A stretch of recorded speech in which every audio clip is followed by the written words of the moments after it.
এই নাও মা, তোমার জন্য চা এনেছি।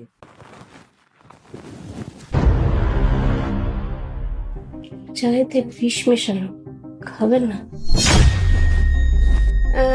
তুই চা বানাতে গেলি কেন? কণিকাকে বলতে, কণিকা বানিয়ে দিত। কি বলতো মা, আমার আমার আজকের ইচ্ছা হলো যে আমার নিজের হাতে তোমাকে চা বানিয়ে খাওয়ায়, তাই তাই জন্যই আর কি। ও আচ্ছা, ঠিক আছে। বলছি, তুই ঘরের ভেতর থেকে পাসবুকটা নিয়ে আয় না। আচ্ছা ঠিক আছে মা।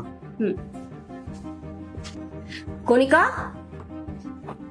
এই এদিকে আয় তো। হ্যাঁ মা, বলুন। বলছি, তুই পেটে এটা কি লিখে রেখেছিস?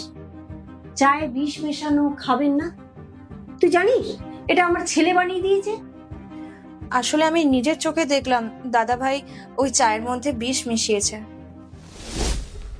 হ্যাঁ দাদা, কাজ হয়ে গেছে। চায়ে আমি বিষ মিশিয়ে দিয়েছি। আর কিছুদিনের মধ্যে এই সমস্ত প্রপার্টি আমাদের দুজনের নামে হয়ে যাবে। আর দেখেছিলাম না, বড় গাড়ি, বড় বাড়ি, সব কিছু থাকবে আমাদের কাছে।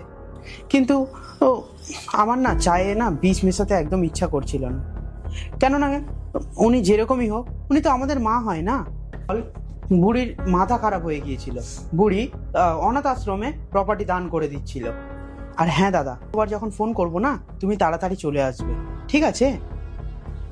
আরে দাদা ভাই এসব কি বলছে?